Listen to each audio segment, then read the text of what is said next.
Greetings, traveller, and welcome to another episode of Soundwave, the Shoreline of Infinity podcast, bringing you some of the finest science and speculative fiction stories, discussion, music, and poetry this side of the Tannhauser Gate.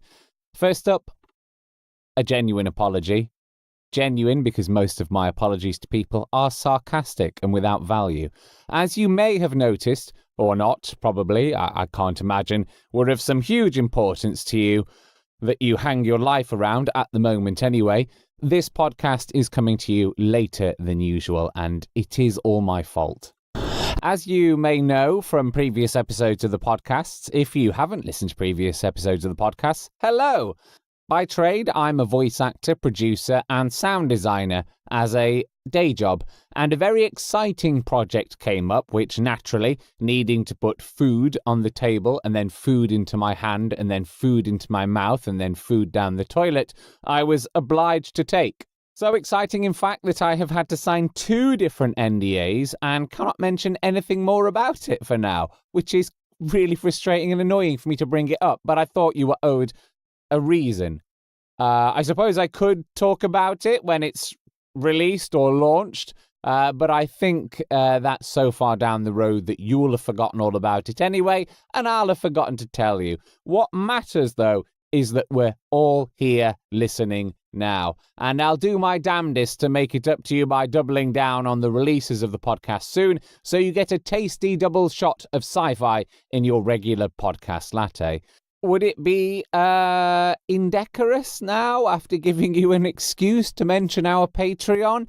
I'm bringing it up now, as I'll explain. Search for Shoreline of Infinity on Patreon, or you can go directly to patreon.com/Shoreline of Infinity, and you'll find our profile. Look for rewards that begin with the word Soundwave, and whatever level you select will go towards funding this very podcast. You'll be rewarded with extended interviews and or being able to listen to podcasts 1 week early. Not only that, but you'll be able to allow me to say, sorry, animation studio, I have to prioritize getting Soundwave made and out to the loyal listening public. And not the other way around, which I had to do, which caused this very delay. Which I'd much rather happen, and hopefully you would rather happen as well. On this episode of Soundwave, we've got Debbie Cannon narrating David L. Clements' story, Something Fishy, and Ben Blow reading the poem L5 by Peter Roberts. I'll also be having another cozy chat in our Sonic Space segment, this time with the knowledgeable, talented, and quite fun Laura Lam, award-winning author of the Micah Grey series, or Micah Grey, I've forgotten. She pronounces it one way in the interview, I pronounce it the other. Anyway, however it's pronounced, she wrote them. And the Pacifica books, and more. We're also going to be hearing the dream pop synthy sci-fi goodness of L-Space music. But first, it's time to settle in with a nice, big, involving sci-fi short story. A big short story, I know, but it's about 9 minutes long. Written by Dan Grace and performed by the ever-wonderful Danielle Farrow. If you've got a container of your favourite sipping beverage available, now would be an excellent time to obtain it to accompany the following audio tale.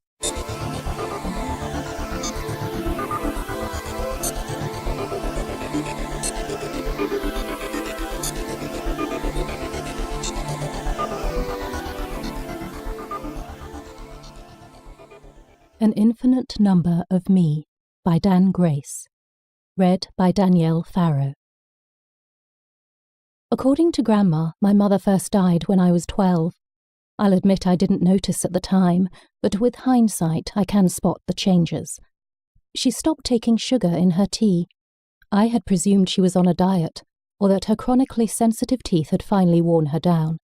She dressed a little differently too, more colour, wilder, a little more free. I was outwardly mortified, but secretly pleased. I'd always thought her choice of clothes a little drab. And she was certainly around more, picking me up from school most days, despite my protests. Things have slowed down at work, were her words. We weren't close. Up until that point I had been more or less raised by my grandma. I didn't resent it particularly. Mother was a clinical, sharp woman as befitted her profession.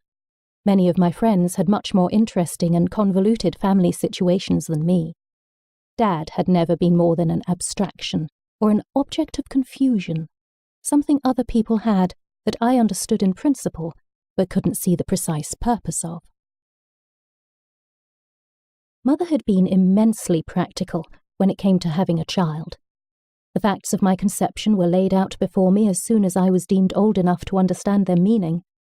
Sperm donation from a series of suitably excellent candidates, egg screening at the most advanced and therefore expensive clinic. I chose you, darling. From all the available options, I picked you. Doesn't that make you feel special?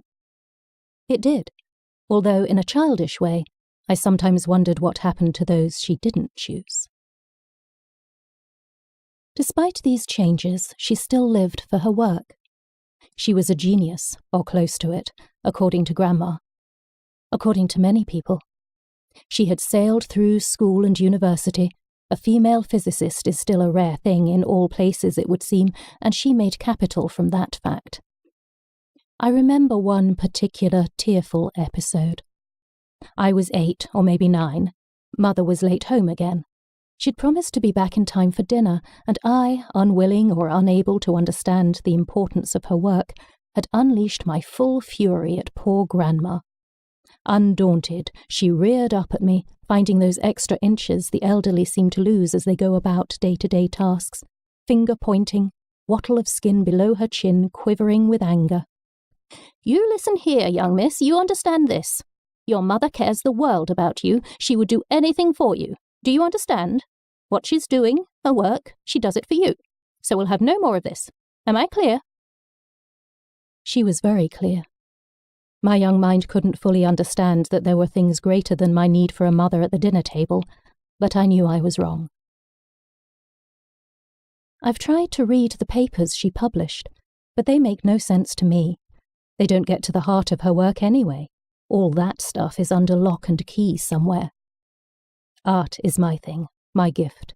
I paint, people buy it, praise it. It makes me happy. That's enough, isn't it? My work is very public, maybe too public, I feel sometimes, the polar opposite of my mother's. She wasn't a shy person by nature, but she would never talk of work, of where she worked, of who she worked with. I understood that it was important. That was enough. Wasn't it? The defect remained, though, a microscopic spanner in the works, and it took her from me again when I was only 15.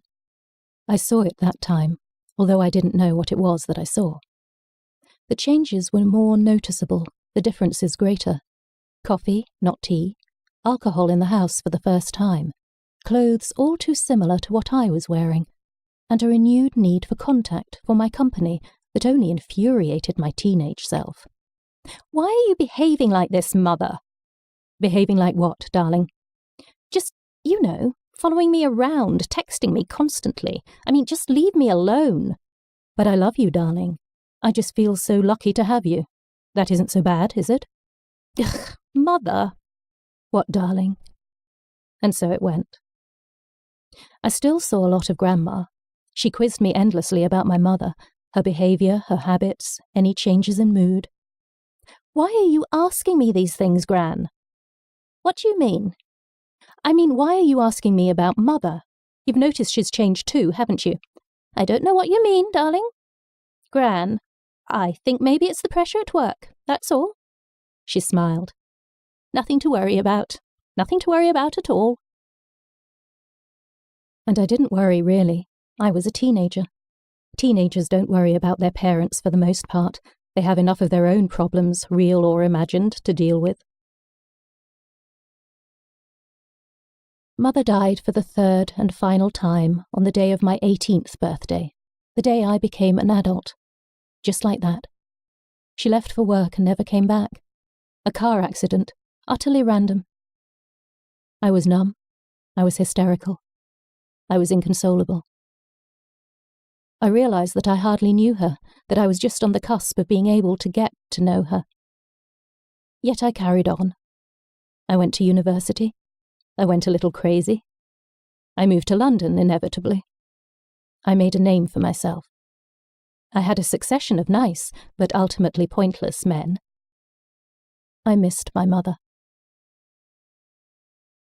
It's like this. Grandma bent forward in her wheelchair and scooped up a handful of gravel from the path. I'd asked her about Mother, about her work. It was more out of lack of anything else to say than any hope I might hear something new. We'd spoken of it 1,000 times before. Grandma enjoyed talking of her genius daughter. She held out her frail, translucent hand to me, filled with pebbles and bits of twigs, clods of dirt. It shook gently as she spoke. Each of these stones is a person, the same person, give or take a few minor details. She hefted the handful high into the air, and we watched them splash down into the pond. The ripples that spread from each are their lives. Those points where they touch, they interfere with one another, you can feel. That inexplicable feeling of serenity that strikes you when you least expect it, at the oddest moments. Where our lives touch. An infinite number of me, an infinite number of you, all just ripples in the pond's surface. That's how your mother explained it to me. I mean your real mother. Gran? Oh, I'm sure there was more to it than that. When they recruited her, she said she couldn't talk about it anymore, not even to her own mother. A small smile. But she did, sometimes. If they touch, we can see into them, she said to me. If they touch, we can travel between them. Gran, I don't understand what you're saying.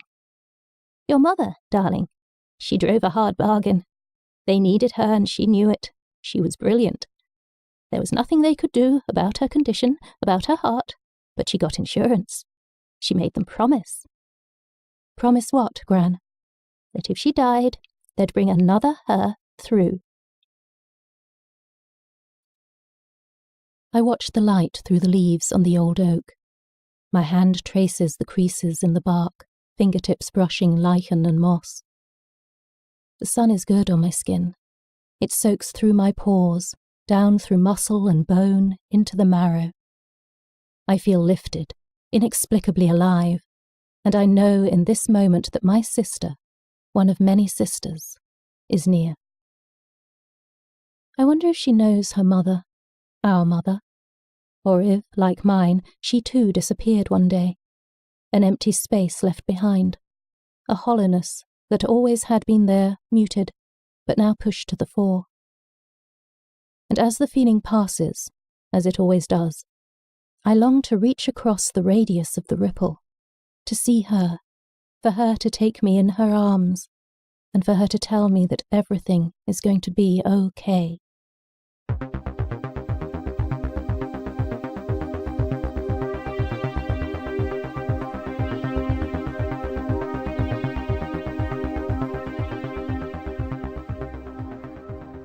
Narrated by the soothing sounds of Danielle Farrow and written by Dan Grace, that was An Infinite Number of Me. I do love those little journeys into a sci-fi world. It doesn't necessarily have to have a clear 3-act structure or what have you. It can just be a snapshot, a taste of a fantastical world yet to come.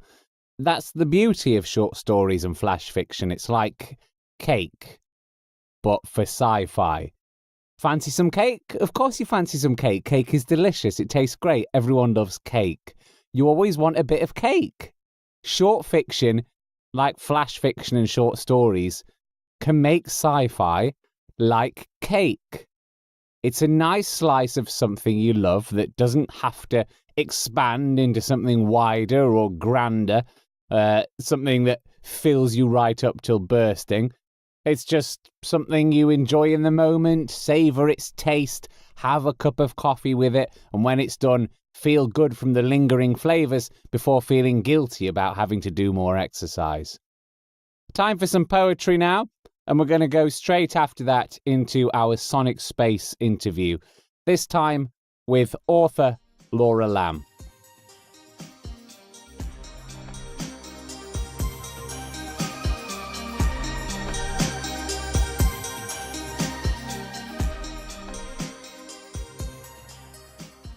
L5 by Peter Roberts. Narrated by Ben Lowe. 2. It's life in a shopping mall all the time. Everything expensive, harsh light, harsher air, like an airport terminal, alien and alienating, and behind smooth surfaces, strange, subtle machines. At the center, heart and meaning. Keep the functioning smooth. And people seem superfluous. 3. And yet, looking out at stars, earth and moon, the stars too seem small in the great all in all. We seem to fit in, our personal nothingness seamlessly shades into global non-being. Our vacuity fills the universe vacuum, comfortably hollow. We feel nothing, so we feel we belong, after all.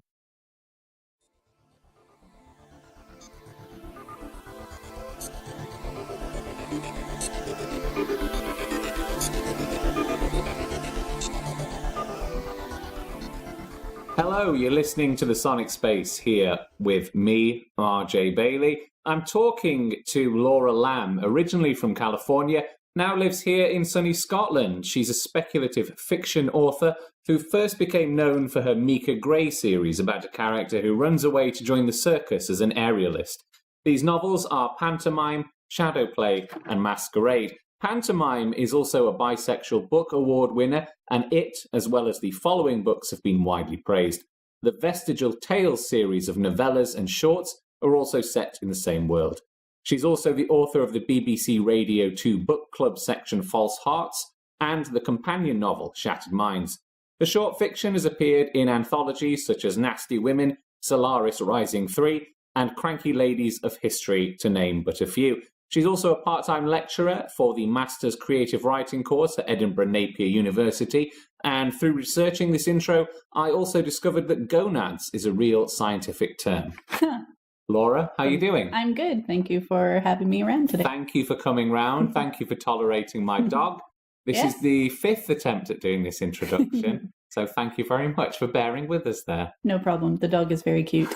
She is. She's good. So, you might notice there, I deliberately didn't say that Pantomime, the Micah Grey series' first book, is about a intersex character. Mm-hmm. Now, my question to you, I deliberately avoided that because I don't know whether it's more admirable to avoid topics, to avoid saying that because because that is or should be considered the norm and doesn't need mentioning, or should I have mentioned it?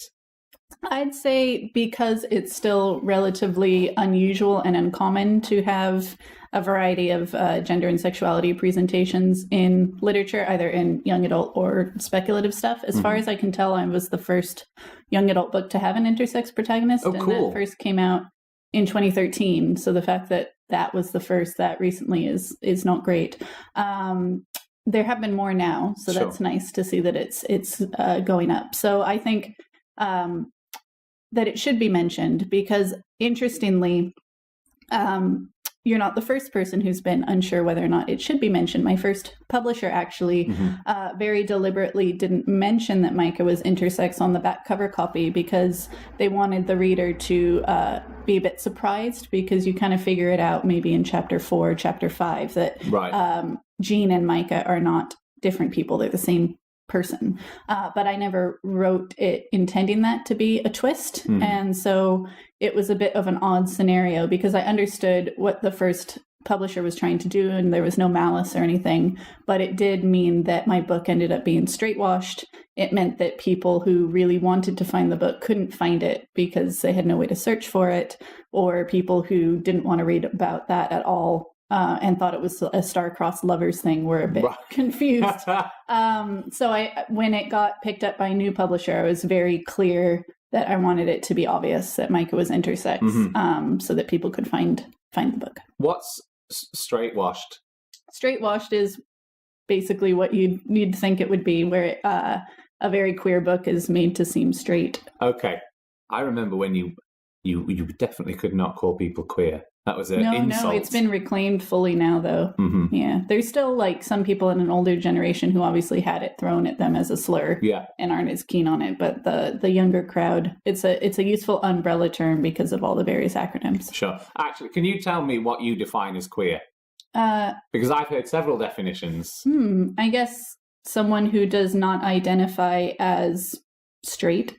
Whatever that may be. Thank you. Simple. Yeah. Hallelujah. Thank you so much. Either gender-wise or sexuality-wise. Amazing. Well. Thank you for just because I've had very long explanations before that get very complicated, and they go, "Well, it's not this, but it is that." If you don't feel straight, you are queer. Nice. Thank you. I'm sure that's helped listeners as well. Thank you so much. Or at least that's my definition.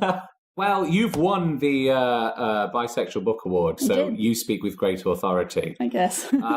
So tell me a little bit about that award. I think it's based in New York, run by Sheila Averbuch. I'm probably saying that wrong. I apologize, Sheila, if you ever listen to this. But yeah, it's basically an award for books that have bi protagonists of any shape and form. So I won in 2013, and then I was a judge in 2014 for the adult category because Shadowplay was under the young adult category, so I could not judge that one because my choice would have been clear. So that was fun, and they asked me again to do it the following year, but I just didn't have time to read them all. But it was really interesting, and it's nice because it gives them a little visibility boost. I wrote a speech, and I couldn't be there for the New York award, but it was nice. It was my first award. That's super impressive. My only award at the moment. Well, that's one more award than me. So congratulations. Thank you. You've got 100% awards more than myself. Hooray. Although 100% of nothing is nothing, actually, isn't it? So never mind. It was a nice ego boost. Anyway. Yeah, I bet it was.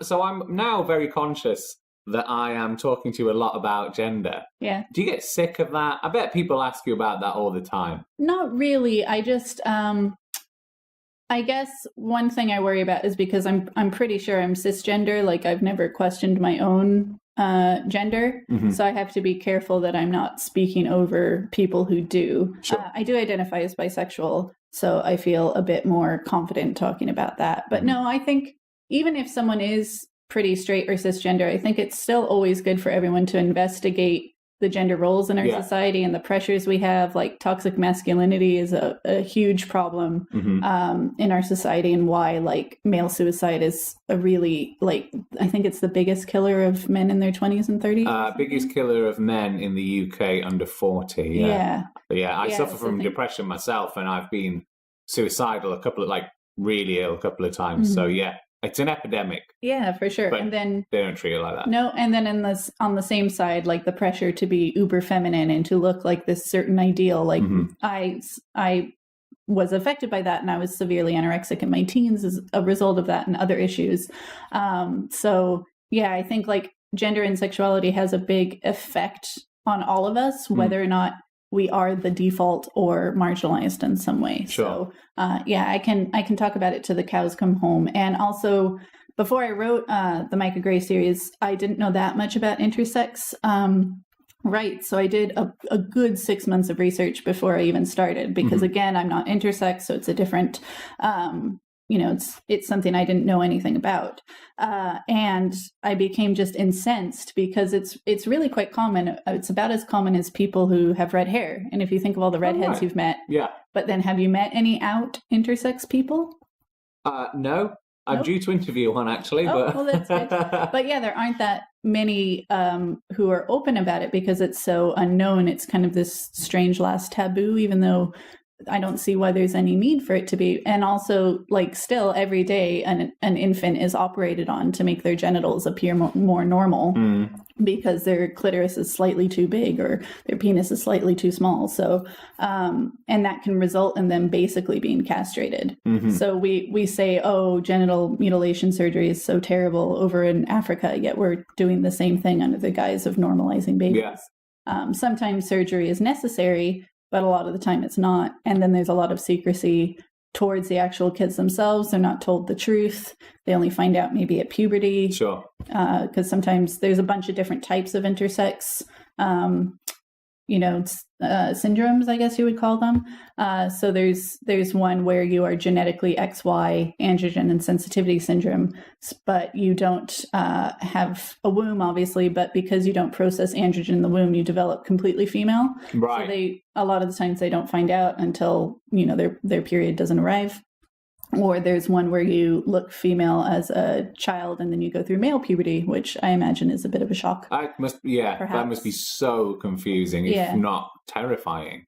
Yeah. Because you've just had it hammered in. This is how you develop. This is how and then this is how boys work and this is how girls work. Yeah. And then you're working like a boy works now, and that must terrify children. Yeah.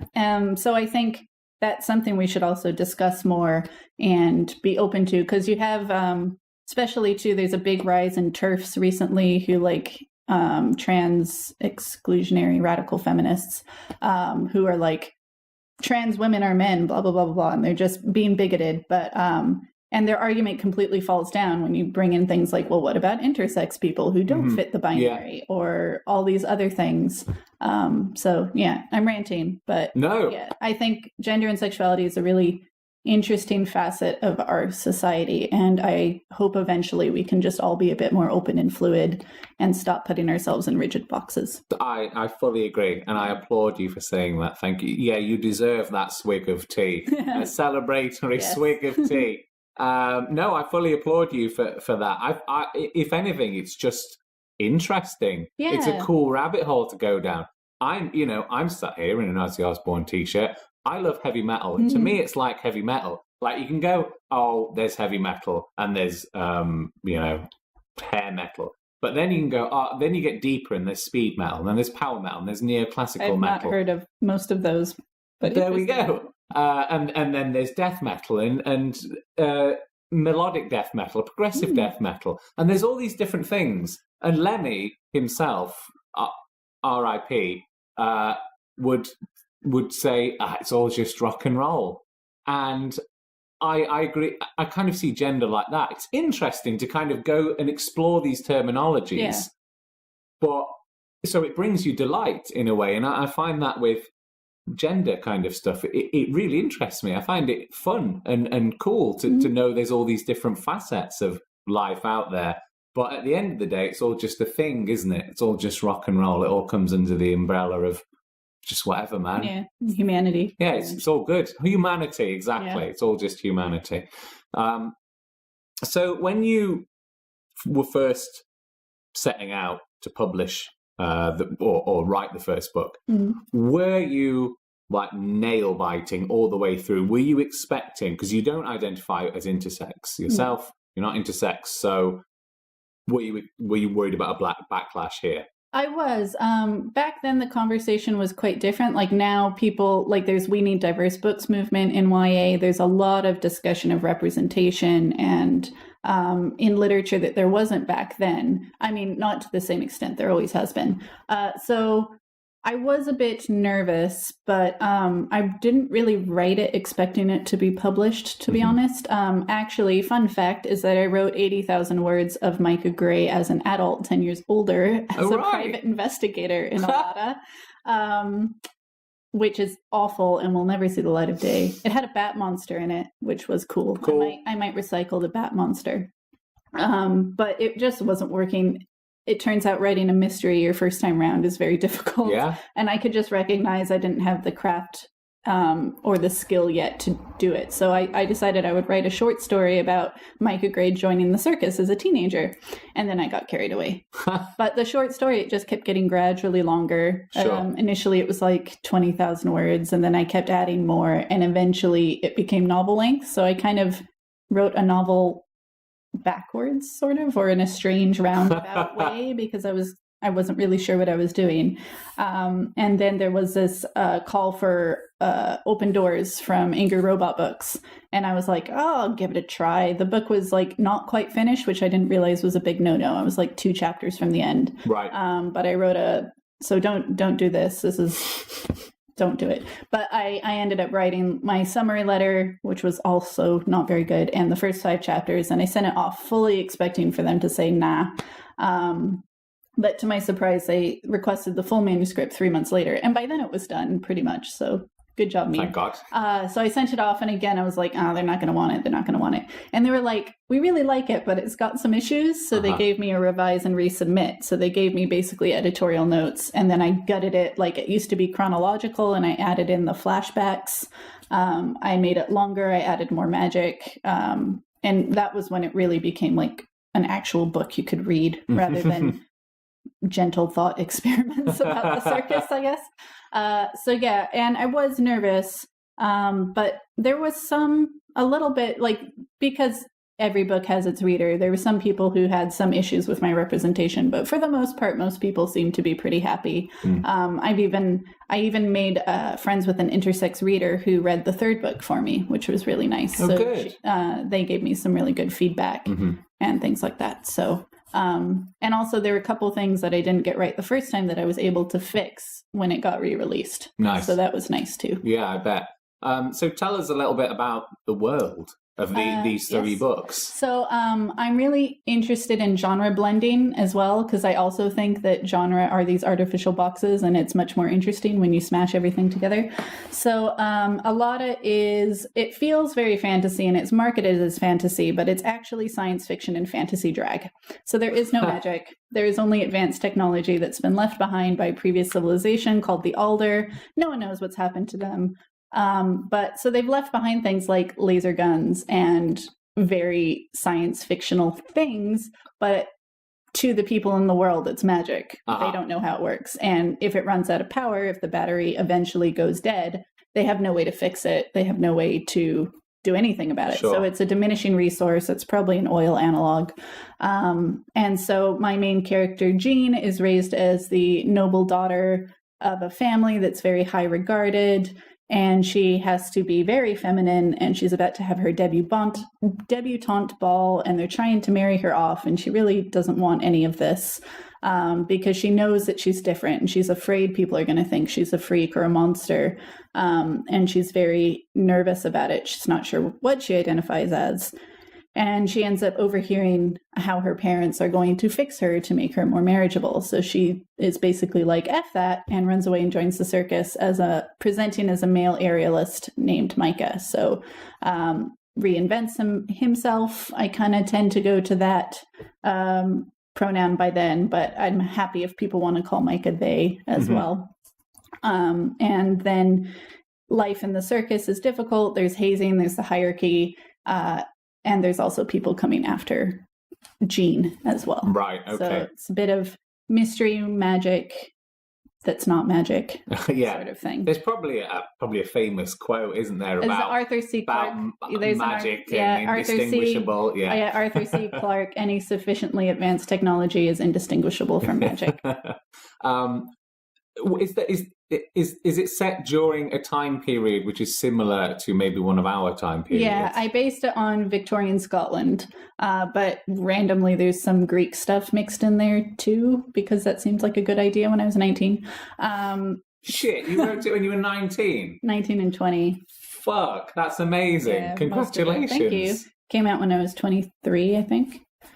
Jesus. Yeah, so it was not bad for my first attempt. Not bad? Oh my God.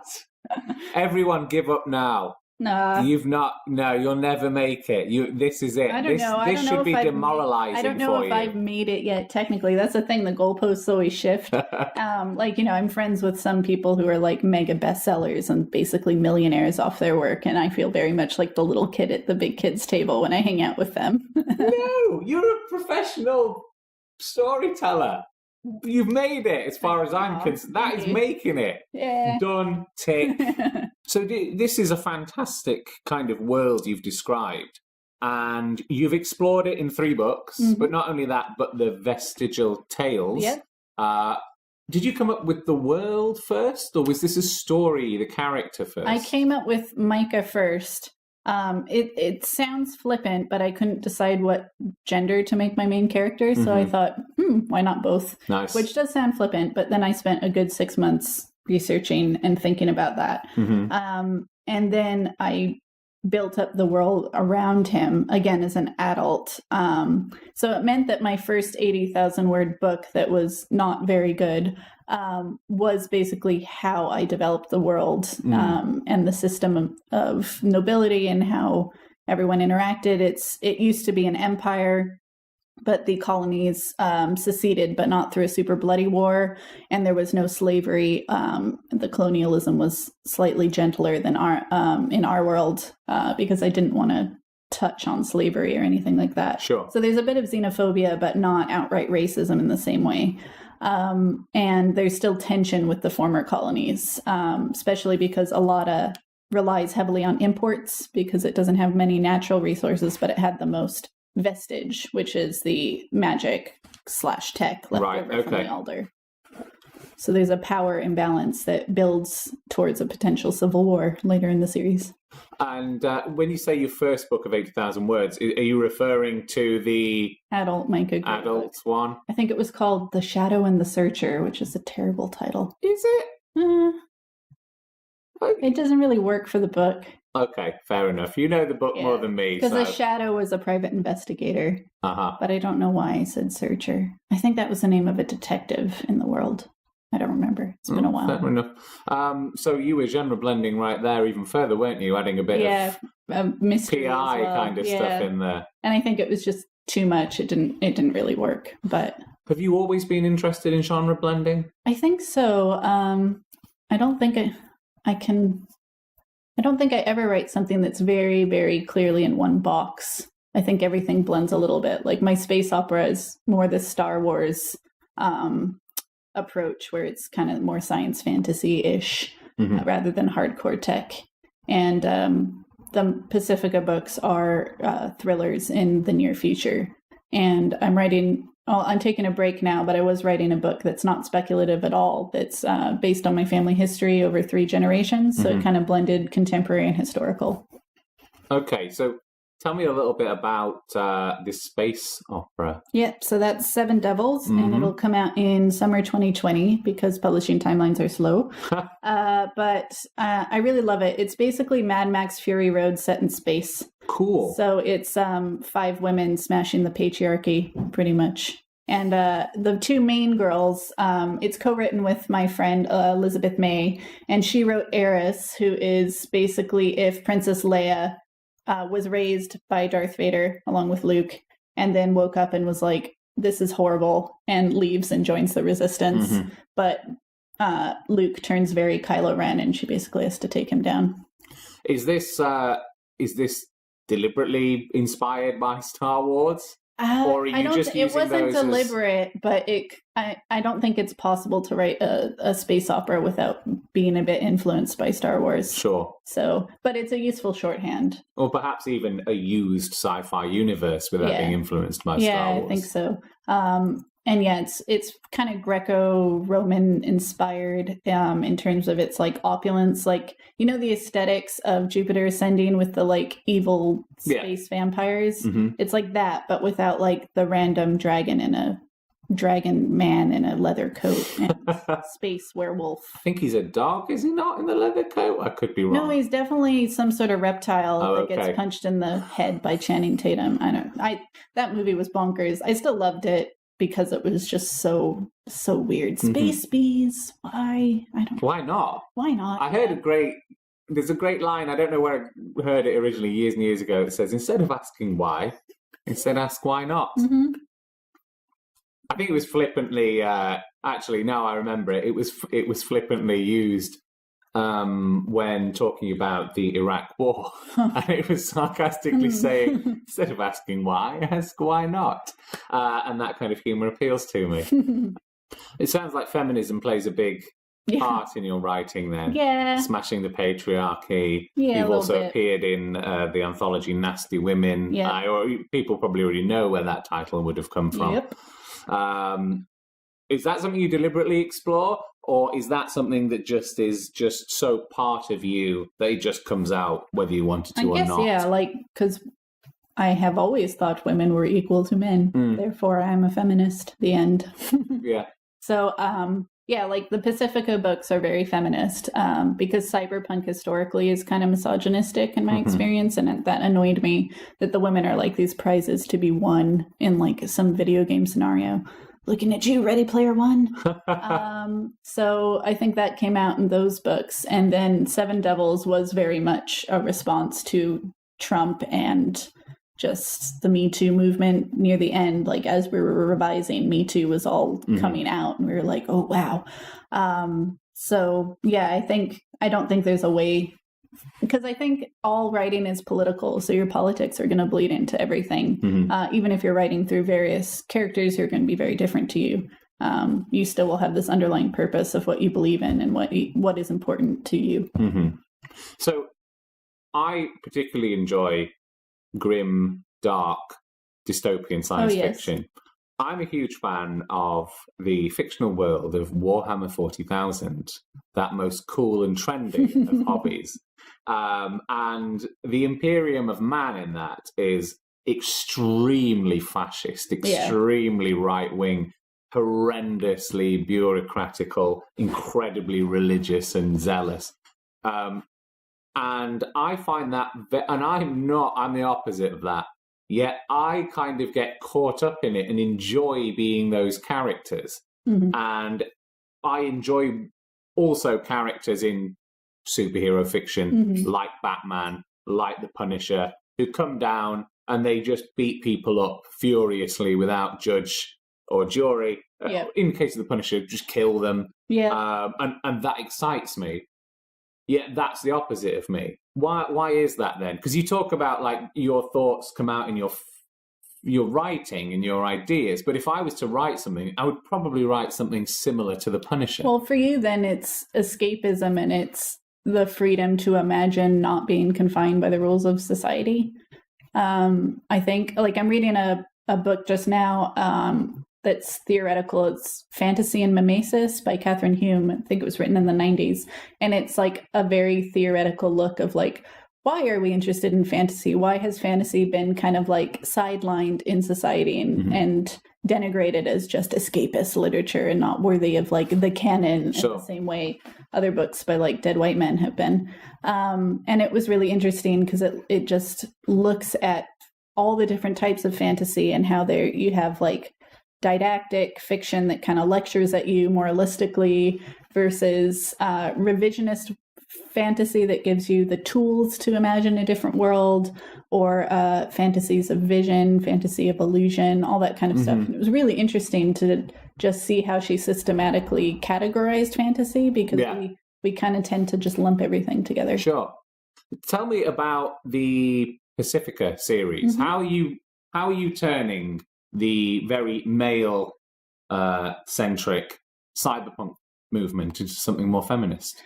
So that one, I tend to come up with characters first. And so False Heart stars conjoined twins who were raised in a cult outside of San Francisco. And they're joined at the chest, and their shared heart starts to fail. I'm using a little bit of artistic license because a lot of the time, if you are conjoined at the chest, your heart fails much sooner than 16. But it's the future, so we can look beyond that. And so they escape the cult, and then they're thrown into this hyper futuristic society. The cult has like no tech. It's basically like 1970s hippy dippy camp with no sorts of tech. And then they are separated, and they have to navigate this new world apart for the first time. Like the first line is, "This is the first time I've ever been alone," and it's when she wakes up from surgery. Because I was really interested in what would it be like to have never been alone and to never have privacy and to literally be conjoined with someone, literally your soulmate pretty much. And then what would happen if that other literal half of you kept a secret, like murder? How far would you go to find out the truth? Is that true in the book? In the book. That's a good book. In the book, her sister comes to her flat in like the second after the prologue. She's covered in blood. And her sister's like, "What the heck? Are you hurt?" And she's like, "It's not my blood." And Tama, the main twin, is like, oh wow, what do? We got to sort this out. And then Tyla, the other twin, is arrested, thrown in jail. And Tama's brought in for questioning. And then she's given a choice. Your sister's you can go undercover as your sister into the San Francisco mob and help us take down the Rattel because we think they're running these illegal drugs, dream drugs, vision drugs. And if you can do that, we won't kill your sister, basically. That's metal. I like the sound. I loved writing that book too. It was probably the most fun I had writing a book. Because my first publisher went under when Micah Grey was only the first two books had come out. So I was really thrown for a loop in that, and I was really disappointed. I was like, what's happening with my career? What do I do? Literally the second book ends on a massive cliffhanger. Do I self-publish the third? I don't know. I had like this huge crisis of confidence. So I just decided to write something completely different, and I threw myself into false arts, and I loved it. And that's the book that really kind of ended up launching my career in a different way. Yeah. And then Shattered Minds is a companion one, and it's basically female Dexter with a drug problem. Cool. So she is a serial killer who becomes deliberately addicted to those dream drugs that are mentioned in the first book, so that she's only killing people in her imagination rather than in real life. But then her former colleague is murdered and sends an AI code while she's plugged in and dumps a bunch of encrypted information in her head. Johnny Mnemonic. I can never say that. Me neither. Style. And so she's forced to like return to the real world, partner with a group of hackers called the Trust, and try and take down an evil corporation. But she still wants to kill everyone all the time. It sounds like you were like just let yourself really nicely indulge in the conventions, as well as subverting. But I had fun with the tropes too, because there's a reason things are tropes, because they're interesting to us and we like them. So I played a lot with cyberpunk tropes. You've got crazy dream sequences. There's like shootouts, and in this world, people can change their body pretty much at will. You can walk into a flesh parlor and you can change your face. You can change your DNA so that your hair will grow out of your head pink, because I thought that would be awesome. There are hover cars. I had fun with the aesthetics of like Blade Runner and that kind of thing. Just satisfying, aren't they? Yeah, very satisfying. You want your expectations fulfilled sometimes. And I love playing with in that one, I played a lot with the idea of utopia versus dystopia, because there are a lot of things about Pacifica that are objectively really good. There's free healthcare for everyone. There's poverty's been eradicated. There's not been any major wars on the whole planet for a while. There's basic income, free education. You can download information directly to your brain if you want, like lots of really cool stuff, but it's also a surveillance state, and you can't deviate too far from the normal or you will be put down, basically. So there's some genre blending between utopia and dystopia there as well. Yeah, because I think, I don't think if it's a spectrum, it's hard to have a perfect utopia, because one person's utopia is someone else's nightmare. Yeah. And likewise with dystopia. Unless you lived in a personal holodeck. Yeah, I guess. Unless you lived in your own version of the Matrix, I suppose. Yeah. I didn't know it. Yeah. I guess a utopia, you'd have to have your individual world, but that would be terrifying to know that, so you'd have to you couldn't even interact with other people like the Matrix, because then you'd share ideas of dissent, and that would be totalitarian. Yeah, that could be its own book right there. I'll have 30% royalties, thank you very much. A question on YA as well. Is it just that people have written a story and then they've gone, I know what will make this easier to sell? I'll say it's YA. No, I don't think so. I think there was a bit of that when YA was really booming, but YA has kind of calmed down a bit lately. I teach a whole module on young adult fiction at Napier. And so it's an age range, it's a market, not a genre. So that's why it's got all different types of genres. Right. But it has to, like my definition of YA is it needs to have a teen protagonist who is dealing with something that in some way reflects the teen experience. So you get a lot of firsts, a lot of questioning authority, a lot of overthrowing regimes in the dystopia, obviously, especially like Hunger Games. And it can't be like an adult looking back on their childhood, because that's colored by an adult framework. So as long as it has a teenage protagonist and deals with things that would be of relevance to a teenager, then it's probably YA. That's thrown my cynical theory right out of the window then. Thank you. Yeah, there were some people who thought, oh, I'll make a quick buck and write YA. But I think a lot of the times you can tell if you haven't read a lot of YA, if you don't really understand why teens are drawn to certain types of stories. Sure. Yeah. Like, I think you should only write YA if you really want to. Because otherwise, teens can tell if you're not into it, I think, too. And what are you writing at the moment? I am playing around with a couple different things. I'm going to try branching out into self-publishing under a pseudonym in a bit. I was writing my book based on my family, but I'm taking a break from that because I need to do more research when I go back to California in December.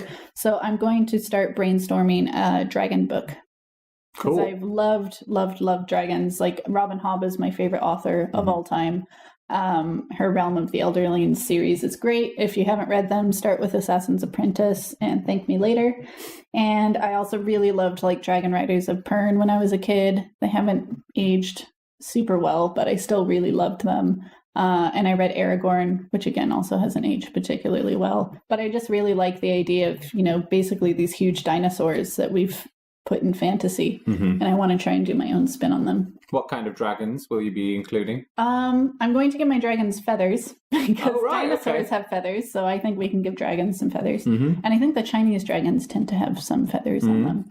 But it's still very early days, so I need to figure out what their whole society will be like and things like that. So, have you set yourself on European dragons, East Asian dragons? Both? I think they'll be more European, but again, I'm going to do a lot of research into the mythology of dragons and see what I can steal and whatnot. They'll probably will be a little bit cat-like in their personality, so I think cats are basically little dragons.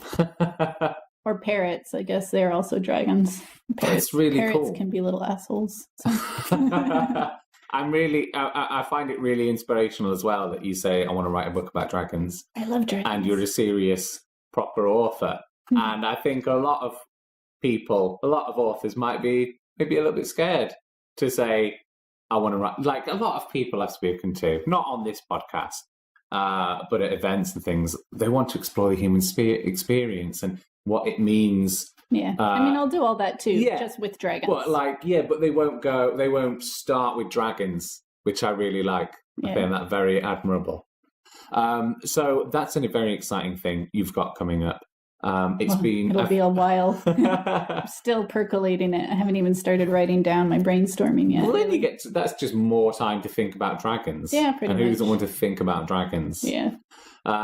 Will they breathe different things? I don't know. I haven't gotten that far yet. Because I do like fire-breathing dragons, but maybe they should breathe something else. Well, I like it when you have different types of dragon. Yeah. Some of them drink. Some of them breathe ice. Yeah. Some of them breathe acid. That's a very good one. I like that a lot. Yeah. Some of them just belch toxic fumes and embers and things. You know, basically the Elder Scrolls mythology of dragons when they came back. So I'm aware that I've kept you for a while now. I apologise. No worries. It's been an absolutely fun. Fascinating talk. Where can we find out about your work and purchase your work? I should be available at all good bookstores. If you want a signed copy, you can buy from Transreal Books, which is in the Grass Market in Edinburgh. And I'll happily personalize and scribble, and he'll send them out for you. You can do that online or in person. I have a website, which is lauralam.co.uk, where you can find out more about the books. I'm on Twitter at LR_Lam. Same for Instagram. I'm on Tumblr, but not that much. But yeah, I'm on Amazon, Waterstones, Barnes & Noble, wherever. Everywhere? Yeah. That's good. Please buy them. I need to eat. Well, from what you've said, it sounds like a few people definitely will be picking them up. They sound awesome. Ancient Laser Guns just hooked me in. Yay. Right there. Thank you very much. All right. Cheers. Bye-bye. Bye.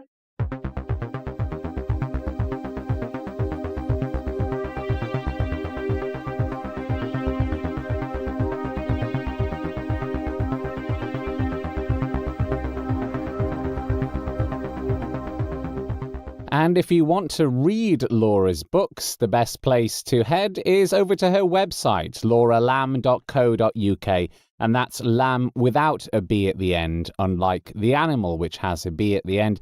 Although she is an animal, of course, being a living organism that feeds on organic matter, typically having specialized sense organs, a nervous system, and able to respond rapidly to stimuli. Laura can be categorized as a human, and humans fulfill the criteria of being an animal, and thus are animals, albeit of all the animals, humans are the worst ones. That is, of course, until mosquitoes breed with leeches and build palm oil-fueled fracking cities in the Arctic, purely to power invasive transmissions that override TV, phone and computer screens to only show unfiltered Google image results for necrotizing fasciitis face extreme. Story time?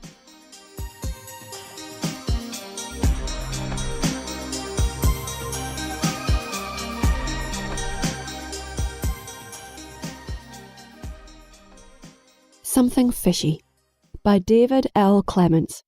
Read by Debbie Cannon. It was a fish. Unquestionably, a large fish, coloured mostly a deep dark blue, but with large pink spots scattered across its dorsal side. The colours appeared especially vibrant in the light of this planet's bluer, hotter sun. The fish was standing on its tail, or at least that's how it seemed, since the tail disappeared into the leaf mould on the forest floor, and it was singing. The song sounded operatic, but Peter wasn't sure. He didn't like opera. He found it too artificial, too pretentious. It was one of the few things he and his now distant partner Michelle couldn't agree on. But at this point in his mission, he'd been away so long, he'd even started to miss those disagreements. A singing fish wasn't what you expected to find on a planetary survey. The unexpected, yes. He remembered stories about the semi-sentient plant life on one planet, and the time taken to work out that the small, scurrying creatures with no detectable ways of eating or excreting were actually self-motile seed pods. Not animals after all. Or the planet-wide symbiotic ecosphere where prey animals volunteered themselves to be eaten by predators. But a giant fish, as tall as a human, in a forest of purple serpentine trees, 10 miles from the nearest large body of water, standing on its tail and singing opera? No, this wasn't right. He checked that the remotes surveying that area of the forest were functioning. These little robots resembled the local equivalent of birds. 2 were perched on the twisting leaves of a tree, observing the fish's operatic display. The remote's performance metrics were optimal, the video and audio feeds fully encrypted and suffering no dropouts. He even checked his own implants, making sure they weren't glitching or suffering a malware attack, though the chances of that happening this far beyond the rim of inhabited space were minimal. As far as Peter could tell, he was the only human for several light years in every direction, and, since Michelle had checked them out before he had left home, he couldn't have brought anything with him. Everything looked fine. Short of rebooting the entire system, they were the best checks he could do. And yet the fish still stood there, singing. Peter was slower to action, more careful about examining all the options. But for something as unusual as this, he missed Michelle's quick-witted insight. He looked wistfully at the image of her that was displayed in the corner of his desktop. He wasn't far from the singing fish. The flitter could be there within minutes if he pushed it supersonic, but that would break protocol. He wasn't far from the singing fish. The flitter could be there within minutes if he pushed it supersonic, but doing that would break protocol. He should head out immediately, in case the Piscine operatic performance ended soon. Protocol, in principle, required him to obtain permission before mounting any direct interaction with the planetary environment. Contamination of planet or surveyor carried danger. This had been drilled into Peter during training. The years of survey work since then had shown him that many breakthroughs had come from breaking protocol. The secret of the self-motile seed pods had only been revealed when a frustrated surveyor trod on one by accident. He had met Michelle during training for the Survey Corps.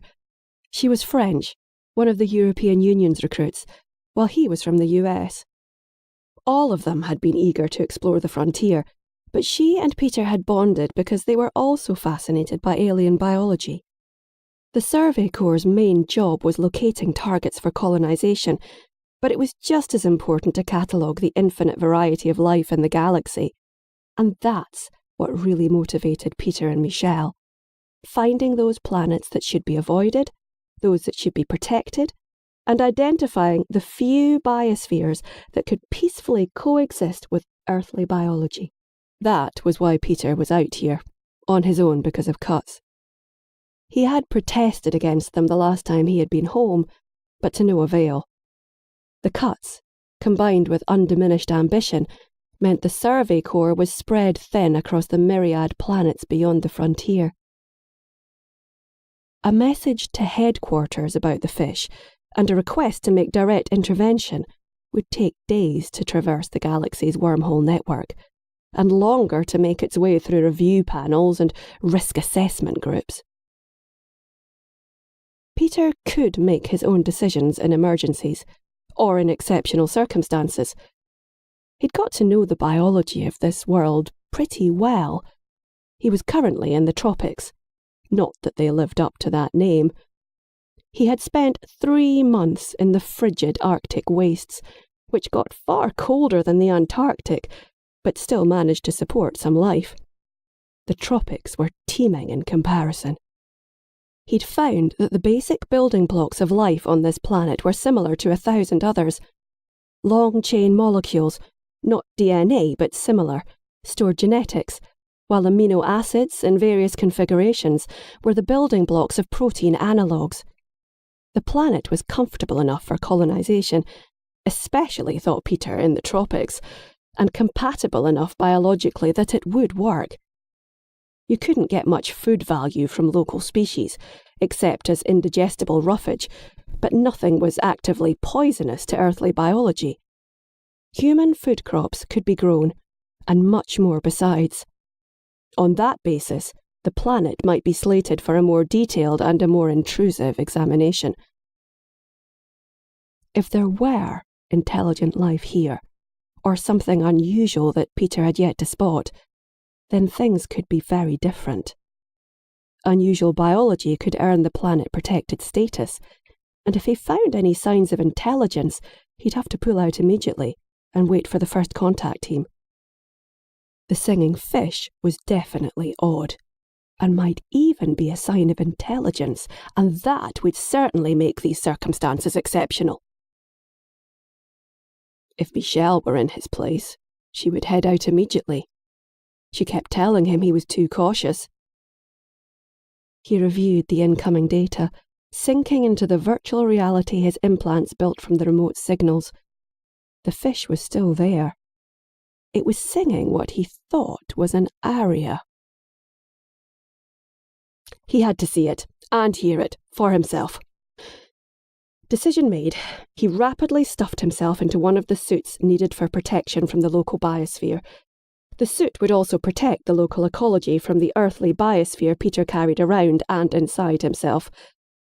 Then he walked the short distance from the main monitoring centre of his small habitat to the hangar, and the tiny atmospheric flitter that it contained. The flight took less time than it took to get ready. The autopilot landed the flitter in a clearing conveniently close to the singing fish. A few moments later, he looked out onto an alien environment. At first sight, the forest wasn't unlike those at home.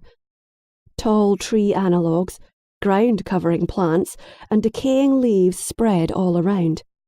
After a few moments, the differences began to become apparent. The colours were wrong. The sun in the sky was too blue. The leaves on the trees were a bluey shade of green, their chlorophyll analogue better adapted to working with light from their star. The shape of the leaves was different too, not matching any of the basic leaf forms you would find on Earth or the colonised planets, with leaf substems spiralling upwards towards the light. All of this, and much more, was the result of a separate evolution that derived nothing from the basic assumptions of earthly biology that were hardwired in every species on Earth for the last 3.5 billion years. Peter paused as he made his way out of the airlock, glancing at the array of self-defence equipment stored there. The biology of this planet was not without its hazards. There were apex predators in all the environments he had studied. The largest he was aware of were the ursinoids that roamed these equatorial forests. His remotes had found no trace of ursinoid activity anywhere near the singing fish, so he was probably safe from them. But it was the potential unknown aspects of this biosphere that gave him pause for thought. Predators didn't always work in obvious ways. He remembered a planet where the females of the dominant herbivore species were lured to their deaths by a predator that almost perfectly mimicked the mating displays of the males. The unfortunate females would be seduced into a cave they thought had been prepared as a nesting site by the male, only to be devoured by the much larger sedentary predator that lurked there. It might be that the singing fish was the mating display of an unknown large animal, or the lure of an even larger predator. Caution was called for, but he couldn't blithely mow down members of a potentially unique species using some of the more destructive devices that lay before him. After a few moments' thought, he selected one of the non-lethal weapons, a combined net and adhesive spray gun that was capable of immobilising any creature smaller than a mammoth. Then, after a few moments' further thought, he also selected a diamond-edged machete. He wasn't planning to use this as a weapon, though. It would be an excellent escape device if he stuck himself in his own netting, since gluing yourself to a tree on an alien planet, light years from the nearest assistance, could be fatal as well as embarrassing. With the weapons strapped to his belt, Peter stepped out of the airlock. He took a few moments to get his bearings, then headed to where he hoped the fish was still singing.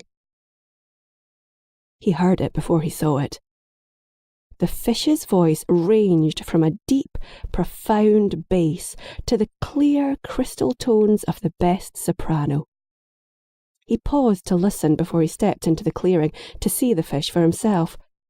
There were hints of polyphony to the singing, and, despite his usual attitude to opera, he was beginning to find its tones fascinating, almost enjoyable. He didn't rush in. The fish continued to sing with no sign that it was going to stop any time soon.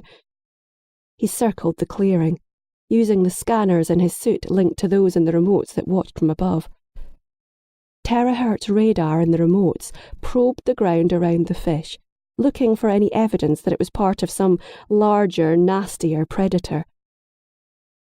Seismometers embedded in the boots of his suit used his footsteps to probe the ground in search of burrowing or pre-existing tunnels, while vents in his helmet sifted the atmosphere for any chemicals that might act as pheromones or poisons for local species. They all found nothing. Peter reviewed the results on the head-up display in his helmet and came to a conclusion. It was safe. He moved into the clearing, seeing the fish clearly with his own eyes for the first time. Its voice rose to a crescendo, the song reaching a dramatic climax just as he arrived, a conclusion worthy, as far as Peter could tell, of the best operas and best opera singers in the world. The song stopped. The fish turned towards Peter, bowed, and disappeared. He smiled, feeling a fool. He should have guessed it at once. The signals from the remotes were secure, but Michel had checked his implants 6 months ago, the day he had left for this survey, and must have installed code that would put on this show for him. She loved opera almost as much as she loved him. Maybe more. But most of all, she loved a good joke. A window appeared in his field of view, showing her smiling face. I hope you don't mind too much. I had so much fun planning this, and I think you might have enjoyed the music.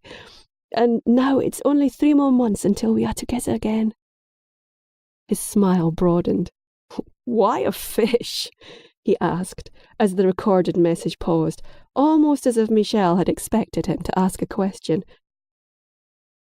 I really couldn't resist the idea when I worked out where you would be today. Happy Poisson d'Avril, mon cher.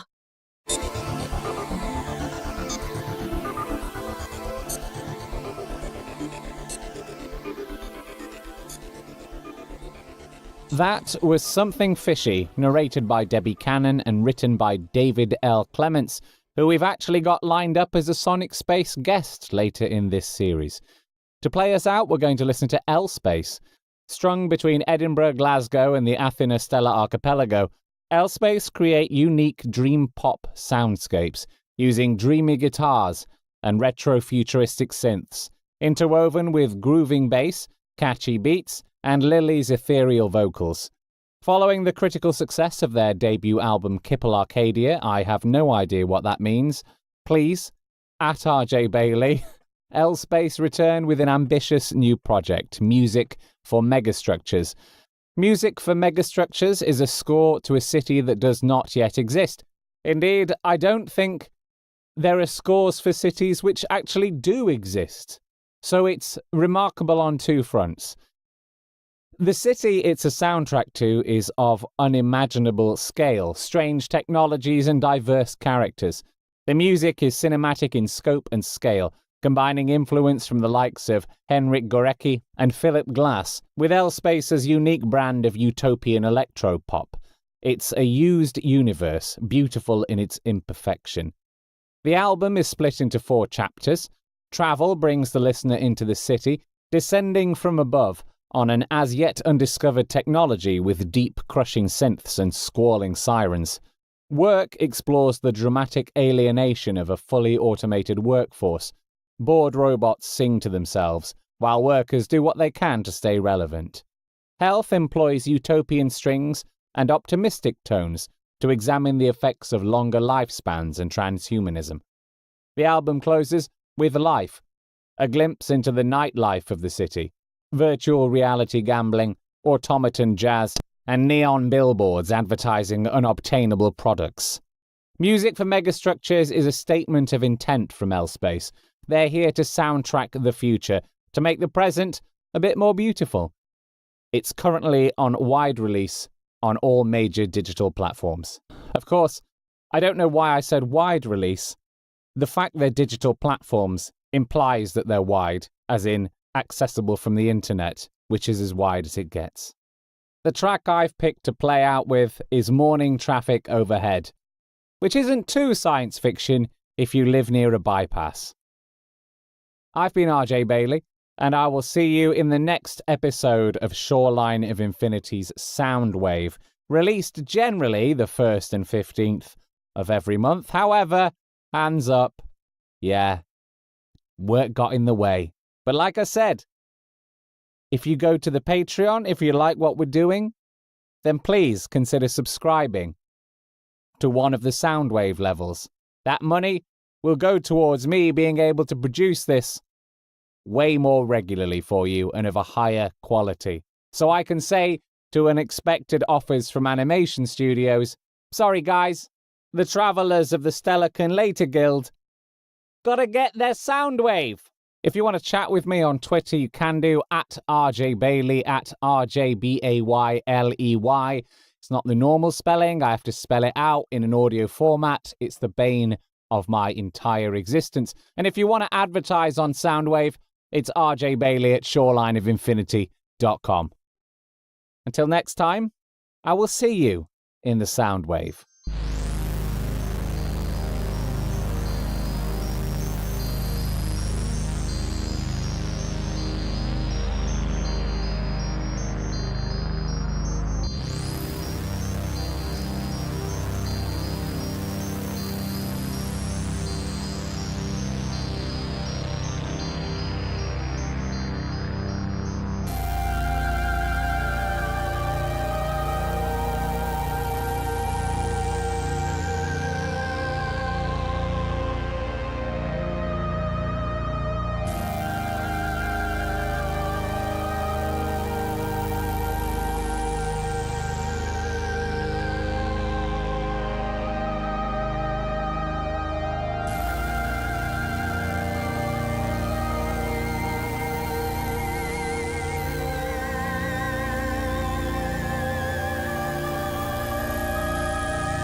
Soundwave was written, presented and produced by director Overtect Verbistect Loquinist Voxtect R.J. Bailey and co-produced by Overtect Noel Chidwick. Music by TuneTect Alex Storer. Stories curated by Verbis Curate Voxtects Debbie Cannon and Jonathan Whiteside.